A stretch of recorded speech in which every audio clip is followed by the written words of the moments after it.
Welcome back to Smallholding on a Shoestring. If you're new to the channel, my name is Luke. This is Mischief, and this is our smallholding here in the northwest of Ireland. Today we're going to be having a walk around the vegetable area, and I'll show you what's growing, what worked and what didn't, and maybe what I will change next year. And I think my garlic and onions are finally ready to harvest. Planted them way back in October, seems a lifetime ago, but they look like they are finally ready to harvest. So let's go over and have a walk around over there.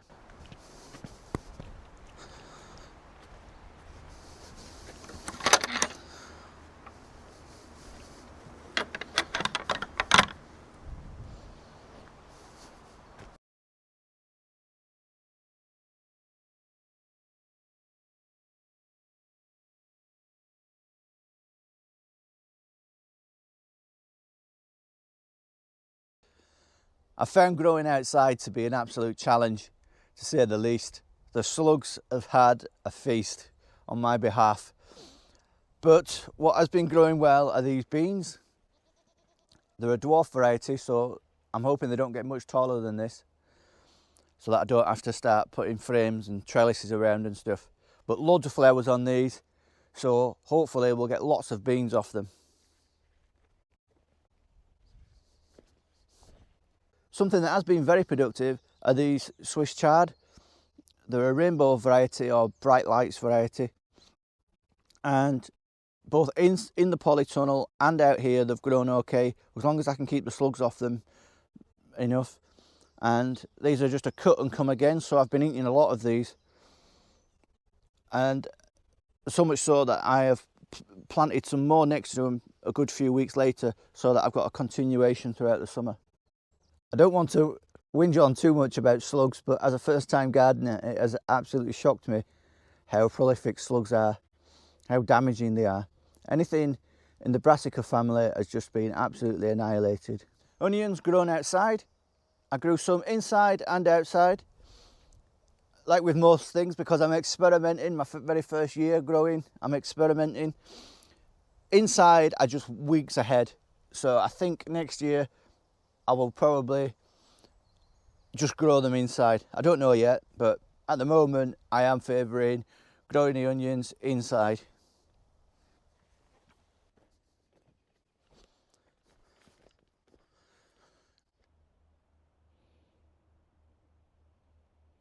Just look at this fantastic rhubarb. Even if you weren't to eat it, when it gets huge like this, it's a feature in itself. I absolutely love it. It seems to have taken them forever, but these nasturtiums are finally in flower too.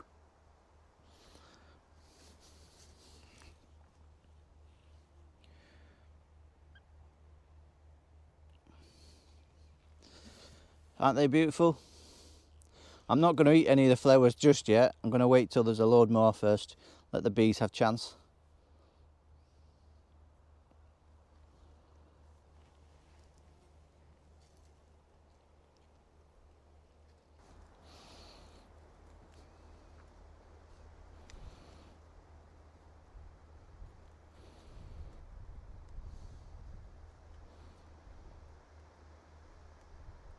You'd love to get in here, wouldn't you? You'd destroy everything in seconds, wouldn't you? In a previous video, I asked the viewers what they would grow in this area up here. And a lot of them said that they would plant an orchard or a few fruit trees. And that's exactly what we've done. We've planted some plum and apple trees down the edges. We've planted raspberries, blackberries, and at the top I've planted some blueberries, red currants and black currants.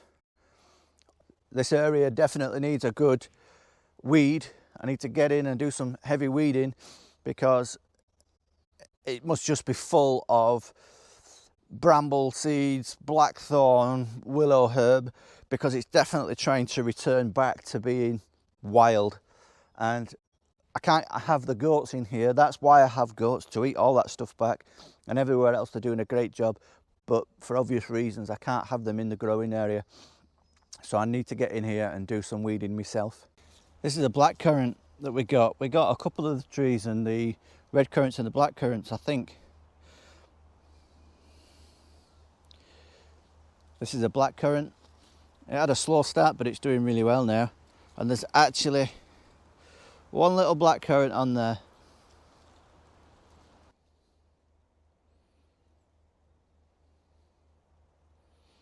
I'm not going to be making glasses of Ribena from one blackcurrant, am I?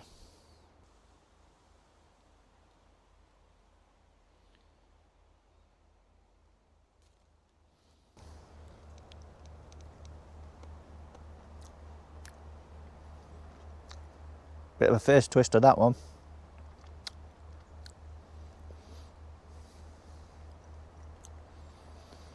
Might have been a bit underripe. These three are red currants. They've not produced any fruit, but again, it's the first year, so I wasn't really expecting that they would. But hopefully I will extend these on. I'll take cuttings from these and extend them on. I'll have to look into it first and see how you do that. I need to do some weeding up here, I know that.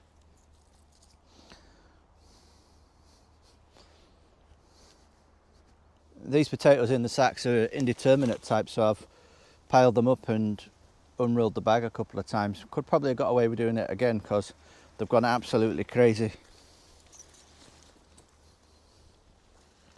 But they're growing, so I haven't decided on the best method of growing potatoes yet. So I've grown them in buckets and in sacks, and I've even got a few inside in a bed.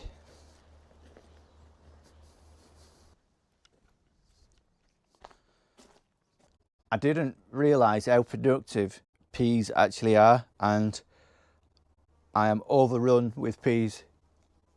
I have been eating them every day. They're a great snack, especially these.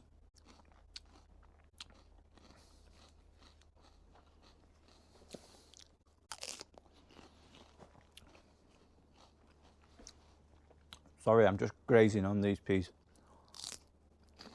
So I would definitely say the peas have been a success. I have planted some more further up recently.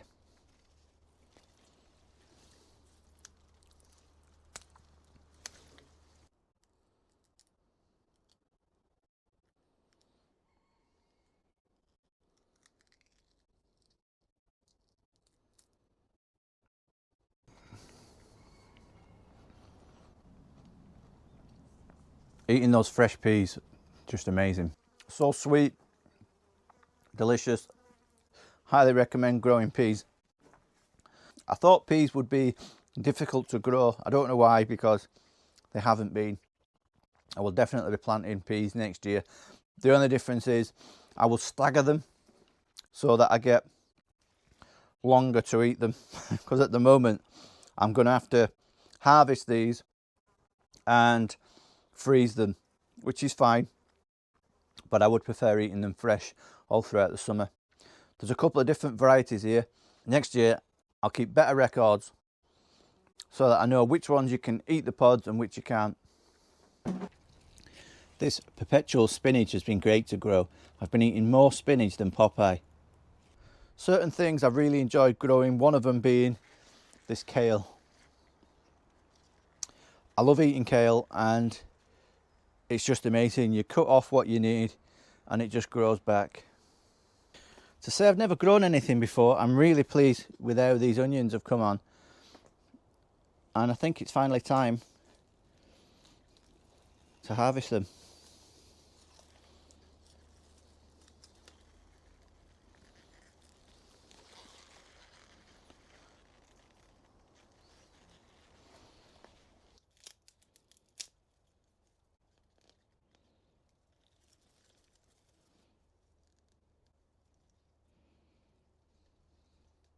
Look at the size of this one.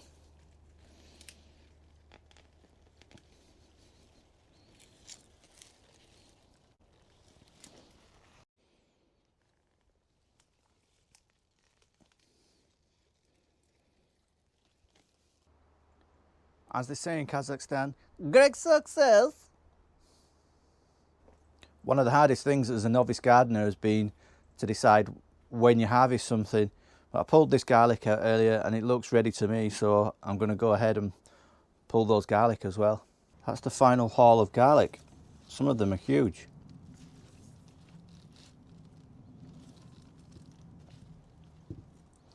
I know they'll shrink a little bit as they dry, but I'm really happy with that. I grew an absolute ton of marigolds or calendula for two reasons. One being, it's great for chickens. I'm going to harvest all these flowers later today, put them in the dehydrator, dry them down, and then add it to the chicken feed. It's great for their health. It also is said to give the yolks a rich orange colour. The second reason was that I was told that they would keep pests away from the tomato and cucumber plants. I don't know about that because they're absolutely covered in aphids. Now, they've gone wild. They've grown a lot more than what I expected, a lot bushier than I expected. So these are all going to get thinned out to give my tomato, chili and cucumber plants actually a chance to grow a little bit. I've probably got about 10 tomato plants growing, 10 to 12. And before I started growing tomatoes, I did a lot of research and I got a lot of conflicting information. Some people saying prune them, don't prune them but prune them this way, that way. So I decided for the first year I would just leave them, and that was definitely a mistake because they've gone crazy. I've nipped the tops off a few because they're about to start hitting the roof of the polytunnel. So if you've got any advice about tomato plants, please let me know in the comments, because this YouTube channel is a bit reverse. Usually you watch YouTube to get information, to learn things. Well, I'm using it as a way of learning from the viewers. So let me know your tips on tomato plants. These have grown wild, just completely wild. So I'm just leaving them this year. But next year, I think pruning will be the way. And I'll have to do some more research into how to prune and when to prune. But yeah, I think the people that said don't prune them, just leave them, they must have a lot more space than what I've got. And I'm worried about airflow as well. But at the moment, they seem to be doing okay. There are fruits showing here and there. So we'll see later on in the year whether they ripen as to whether I can declare them a success or not. There are cucumber plants in here somewhere. Yeah, there's tomato plants got way bushier than I was expecting. Potatoes are another one where I got conflicting information about. Do you pull the flowers off? Do you leave the flowers? When to harvest? So this year I'm just leaving them. I grew them in buckets last year. They got blight. I did salvage some. I cut the plants away as soon as I saw first signs of blight. But I've grown loads this year. I've grown some inside and then loads outside. Well, started off inside, and then when they got a bit big, I moved the buckets and the sacks that I'm growing them in outside. And I'm just leaving them. Some have got fruit on. And a lot of aphids by the looks of that one. All these potatoes that I'm growing in the bed are supermarket potatoes. I just took a couple out of the sacks of potatoes we bought and I planted in here. Some I chitted, some I didn't, and it doesn't seem to have made a difference at the moment. When I harvest them, I'll see what the difference was, because I've kept a record. Amazingly for me, I've kept a record which ones I chitted and which ones I didn't. And what's been quite interesting is that the rooster potatoes, the red ones, have got purple flowers and the others have got white. So that was interesting to see as a newbie grower.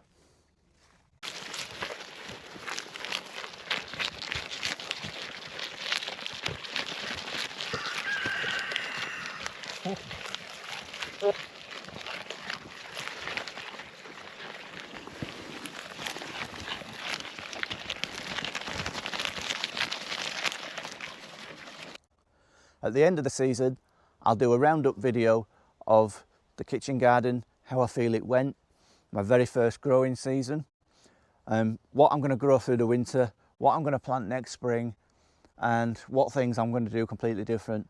I can tell you now, my approach to slugs is going to be different. One way or another, my approach to slugs is going to be different. I've got a plan to get some wool off one of the farmers when he shears all his sheep next month. He's going to give me a 1 ton bag full of wool, and I'm going to use that as mulch, because I've been told that wool will help with the slugs. But again, it's another one of these things where people say, just do this and just do that.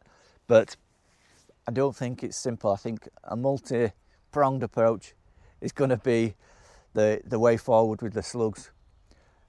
Is it normal? Is this amount of slugs normal for gardeners to have to deal with? Because it's really disheartening.